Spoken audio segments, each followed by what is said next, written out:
या तो विन है या तो लर्न है। पर दोस्तों आज एक बार फिर से लर्न हो गया। ये लर्न ही है ना? अब तो इस लर्न के लर्न होने पे मुझे भी शक हो रहा है।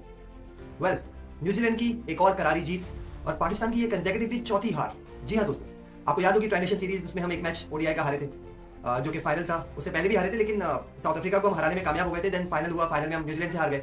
फिर चैंपियंस ट्रॉफी में आए और चैंपियंस ट्रॉफी तो आपको याद होगी कि बहुत ही ज्यादा शर्मनाक हार हमें दी गई थी चैंपियंस ट्रॉफी में, जो कि इंडिया की जानिब से थी और न्यूजीलैंड की जानिब से थी। बांग्लादेश से हमारा चूंकि मैच नहीं हो सका बारिश की वजह से।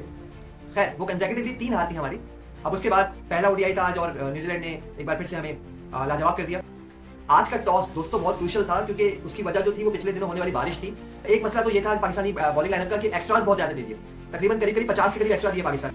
अच्छा, मुझे एक चीज वहां पे याद आ रही थी कि मुझे याद आ रहा था न्याजी ने बॉल तो की है, क्योंकि मैंने फर्स्ट क्लास में न्याजी को बॉल करते हुए देखा है। मीडियम पेसर है और मीडियम पेसर अच्छी खासी कर लेता है अगर लाइन पे बॉल करे तो। एक अच्छी चीजें लगी पाकिस्तान की बैटिंग में। लेकिन जो गलतियों की अगर बात करें, अगर गलतियों को देखें कि पाकिस्तान मैच का टर्निंग पॉइंट क्या था और पाकिस्तान की गलतियां क्या क्या थी मैच में। अगर आपने हमारा चैनल अभी तक सब्सक्राइब नहीं किया है तो चैनल को सब्सक्राइब कर लें। आइए फिर वीडियो का आगाज करते हैं।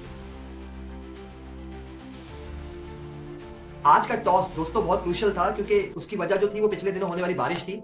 और जैसे कि एक्सपेक्टेड था, पाकिस्तान ने टॉस जीता और पहले बॉलिंग का फैसला किया। पाकिस्तान ने अपने बॉलर्स को बहुत अच्छे से यूटिलाइज किया।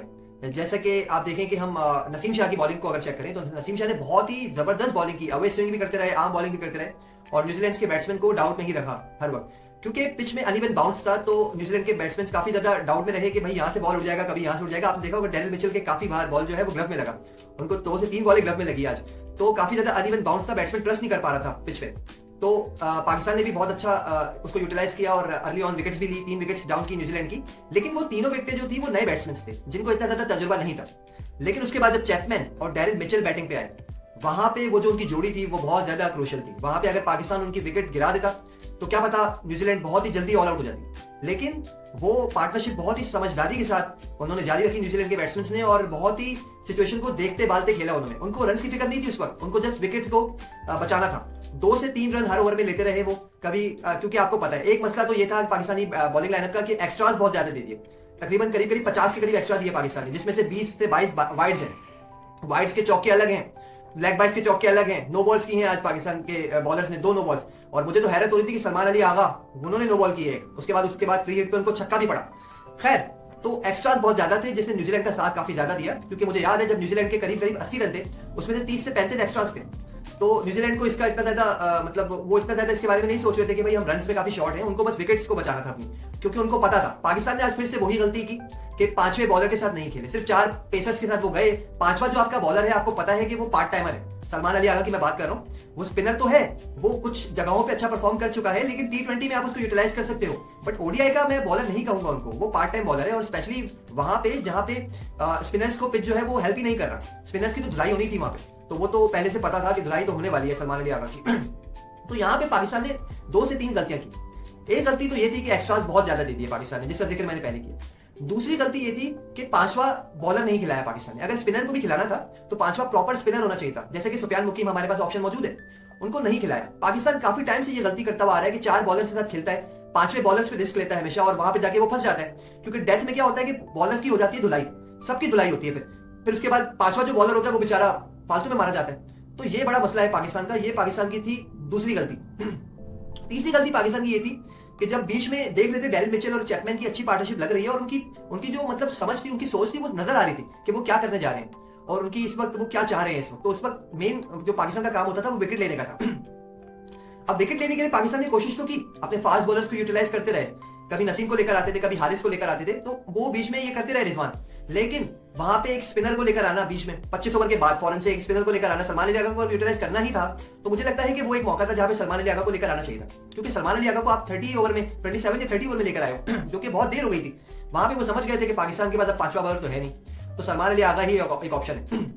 अच्छा, मुझे एक चीज वहां पे याद आ रही थी कि मुझे याद आ रहा था यार न्याजी ने बॉल तो की है, क्योंकि मैंने फर्स्ट क्लास में न्याजी को बॉल करते हुए देखा है। मीडियम पेसर है और मीडियम पेसर अच्छी खासी कर लेता है अगर लाइन पे बॉल करे तो मैं ये सोच रहा था कि यार सलमान अली आगा की जब धुलाई हो रही है, उन्होंने वो बॉलिंग पे आए सलमान अली आगा, और पूरा का पूरा मैच न्यूजीलैंड की झोली में चला गया एकदम से। भाई 26वें ओवर तक मैच हमारे हाथ में था, 27वें ओवर में मैच जो गया हमारे हाथ से, फिर ऐसा गया कि न्यूजीलैंड जो है वो डोमिनेट ही करते रहे। आपने देखा होगा कि 30 ओवर तक न्यूजीलैंड के 156 रन हो गए थे, 156 दोस्तों, और सिर्फ 3 ही आउट थे। तो खैर, मैं न्यूजीलैंड के जो बैट्समैन का यहाँ पे क्रेडिट है वो उनसे बेशक नहीं लूंगा। चैपमैन ने बहुत ही बेहतरीन बैटिंग की आज, मुझे लाजवाब कर दिया। मुझे क्या, बहुत सारे लोगों को लाजवाब कर दिया होगा। कुछ लोग उनके बारे में कह रहे थे कि भाई वो तो बेंच पे बैठने वाले बैट्समैन हैं, वो तो बी टीम के प्लेयर हैं। भाई ऐसा नहीं है, उनकी बैटिंग से बिल्कुल भी नहीं लगा। वो क्या उन्होंने बैटिंग की है, क्या मौका था बैटिंग करने का, बहुत ही मुश्किल पिच था वहां पे। और चैपमैन ने बहुत समझदारी का मुजाहरा किया, मतलब उन्होंने स्लॉगिंग तो की नहीं भाई, प्रॉपर बैटिंग शॉट्स मेरिट पे खेले उन्होंने, जैसे पहले खेलते रहे हैं वो। तो वो जो पार्टनरशिप था डेरिल मिचेल का और चैपमैन का, वो बहुत ज्यादा क्रूशियल था। 199 का पार्टनरशिप उनका लगा आपस में, जिसने सिर्फ 124 गेंदें ली। जी हाँ दोस्तों, 124 गेंदें, जो कि स्टार्टिंग में बहुत ज्यादा स्ट्रगल कर रही थी न्यूजीलैंड की बैट्समैन सारे के सारे बैट्समैन, लेकिन जब मिचेल और चैपमैन आए वो भी स्ट्रगल कर रहे थे। बट उन्होंने पहले रीड किया पिच को अच्छे से, कुछ बॉल को थोड़ा पुराना होने दिया, ठीक है, और सीम और स्विंग को थोड़ा सा खत्म होने दिया। फिर उसके बाद उन्होंने धुलाई की पाकिस्तानी बॉलर्स की, आई एम सॉरी, क्या धुलाई की उन्होंने भाई दिखा दिया कि वो दो ही काफी हैं पाकिस्तानी बॉलर्स के लिए। और बहुत ही जबरदस्त बैटिंग का मुजाहरा किया दोनों ने। उसके बाद मैं दाद देना चाहूंगा मोहम्मद अब्बास को, जो कि डेब्यूटेंट थे न्यूजीलैंड की तरफ से। लाहौरी लड़का है वो, लाहौर छोटे थे तो लाहौर से चले गए थे वो न्यूजीलैंड में जाके उन्होंने भाई क्या सीखा है क्रिकेट, मैं तो कहूंगा कि वहीं सीखा है उन्होंने, उनके अंदर ही वो रहे हैं। लेकिन वो राइट हैंडेड बैट्समैन, क्या बैटिंग की है लड़के ने, बहुत ही जबरदस्त। मुझे तो एक प्रॉपर बैट्समैन नजर आया उसकी शक्ल में, वो प्रॉपर उसकी टेक्निक नजर आई भाई। वो मेरिट पे खेल रहा था, बॉल को टेक्निक के साथ खेल रहा था, जहां छक्का मार रहा था वहां उसने छक्का मारा। एंड में तो पागल कर दिया था उसने मोहम्मद अली को, जो हमारा गालिबन सेकंड लास्ट ओवर था उसमें तो धुलाई की सही मोहम्मद अली की। 50 लड़का वो करके गया, उसने बहुत ही जबरदस्त, उसने भी बैटिंग की, बहुत ज्यादा इंप्रेस किया। उसने 52 रन की सिर्फ 26 गेंदों पे, 200 के स्ट्राइक रेट के साथ दोस्तों, तो उसने बहुत जबरदस्त बैटिंग की। स्कोर अगर मैं चैपमैन का आपको बताऊं तो उन्होंने 132 रन किए 111 गेंदों पे, जिसमें से 13 चौके उन्होंने लगाए, 6 छक्के लगाए। उनका जो स्ट्राइक रेट था वो भी काफी दिलचस्प था, 120 के करीब स्ट्राइक रेट था उनका, लेकिन अब्बास का स्ट्राइक रेट 200 का था दोस्तों। खैर डेरिल मिचेल ने उनका बहुत अच्छा साथ दिया और उन्होंने 76 रन के करीब किए। पाकिस्तानी बॉलर्स ने स्टार्टिंग में बहुत अच्छी बॉलिंग की, लेकिन एंड में कुछ बॉलर्स की धुलाई हो गई, जैसे कि इरफान खान है और आपके सलमान अली आगा हैं। दोनों ने 5-5 ओवर्स की और दोनों ने 50 से ऊपर रन दिए, तो उन दोनों की धुलाई अच्छी खासी हुई। नसीम शाह शुरू में बहुत ज्यादा इकोनॉमिकल थे, 8 ओवर में सिर्फ 21 रन दिए थे नसीम शाह ने, लेकिन फिर 9वें और 10वें ओवर में उनकी अच्छी खासी धुलाई हो गई और उन्होंने 60 रन दे दिए अपने 10 ओवर में। अगर इकॉनमी को देखूं तो दोस्तों इकॉनमी में सिर्फ हारिस रऊफ ही थे जिन्होंने अपनी इकॉनमी को बरकरार रखा। उन्होंने टोटल 10 ओवर्स किए, 38 रन दिए और 2 विकेट्स हासिल की। तो दोस्तों ये तो थी न्यूजीलैंड की बैटिंग और पाकिस्तान की बॉलिंग। न्यूजीलैंड ने टोटल 344 रन लगा दिए, वो रन्स का एक अखबार था। मुझे तो पता था, मुझे क्या ज्यादातर लोगों को ये पता था कि बहुत ही मुश्किल होने वाला है पाकिस्तानी बैट्समैन के लिए इस टारगेट को चेस करना, वो भी ऐसी पिच पे जहां पे अर्ली ऑन बॉल जो है वो सीम कर रहा है, स्विंग कर रहा है, बहुत ही मुश्किल लग रहा था। लेकिन पाकिस्तानी बैट्समैन ने बहुत ही अच्छी बैटिंग का मुजाहरा किया। मैं एक्सपेक्ट नहीं कर रहा था उस्मान खान से कि वो ओपनिंग पे आएंगे और इस तरह से मतलब बड़े दिल के साथ बैटिंग करेंगे। अब्दुल्ला शफीक जो कि जिनको ड्रॉप कर दिया गया था चैंपियंस ट्रॉफी से पहले, लेकिन उन्होंने आके एक बार फिर से बताया कि भाई वो तो क्लास है, he is a man of class. और दोनों ने पार्टनरशिप लगाई, 83 रन की वो पार्टनरशिप थी, 76 बॉल्स उन्होंने ली पार्टनरशिप को गेन करने के लिए, और एक अच्छी पार्टनरशिप थी। लग रहा था कि पाकिस्तान अच्छी तरफ जा रहा है, डायरेक्शन पॉजिटिव है, अप्रोच पॉजिटिव है, इंटेंट शो कर रहे थे पाकिस्तानी बैट्समैन। लेकिन जब वो उस्मान का विकेट डाउन हुआ उसके बाद हमारा रन रेट थोड़ा बहुत स्लो हो गया बाबर के आने से। बाबर ने थोड़ा बहुत टाइम लिया, लेकिन बाबर ने अच्छे से जल्दी रिकवर किया, उन्होंने कॉप अप किया अब्दुल्ला शफीक के साथ। लेकिन फिर अब्दुल्ला शफीक जो है वो चलते बने, वो ज्यादा खेल नहीं सके। और मुझे अफसोस हुआ कि स्पिनर पे, मैं तो सोच रहा था कि पाकिस्तानी बैट्समैन अपनी बॉलिंग को देखते हुए स्पिन को तो टारगेट करेंगे, ब्रिस्वेल को अच्छे से टारगेट करेंगे। खैर ब्रिस्वेल की बॉलिंग में 60 रन बने, लेकिन 60 रन मुझे लगता है कि बहुत कम थे। ब्रिस्वेल को अच्छा खासा स्कोर पड़ना चाहिए था वहां पे, स्पेशली वहां पे ग्राउंड्स भी छोटे हैं और स्पिन को इतना ज्यादा हेल्प मिल नहीं रहा था। तो अर्ली ऑन न्यूजीलैंड की जो बॉलर से विलो रोक ने बहुत ही अच्छी बॉलिंग की, उन्होंने सीम और स्विंग का भरपूर फायदा उठाया और गालिबन 10 ओवर में उन्होंने सिर्फ 38 रन के करीब कुछ दिए और एक विकेट भी हासिल की। तो विलो रोक ने तो बहुत अच्छी बॉलिंग की। साथ में अगर पार्टनरशिप की बात करूं तो बाबर आजम और रिजवान की एक अच्छी पार्टनरशिप लगी 76 रन की, और ज्यादा बॉलें भी नहीं ली उन दोनों ने, बहुत अच्छा खेल रहे थे। फिर रिजवान भी आउट हो गए, देन सलमान अली आ गए। सलमान अली आगा की पता है आपको पहले से फॉर्म लगी भी थी T20 क्रिकेट में, तो उन्होंने एक अच्छी पार्टनरशिप लगाई वंस अगेन बाबर आजम के साथ। आई थिंक वो हाईएस्ट पार्टनरशिप थी, if I am not wrong, 85 run की वो पार्टनरशिप लगी सलमान अली आगा और बाबर आजम के दरमियान, जिसने सिर्फ 59 बॉल्स ली।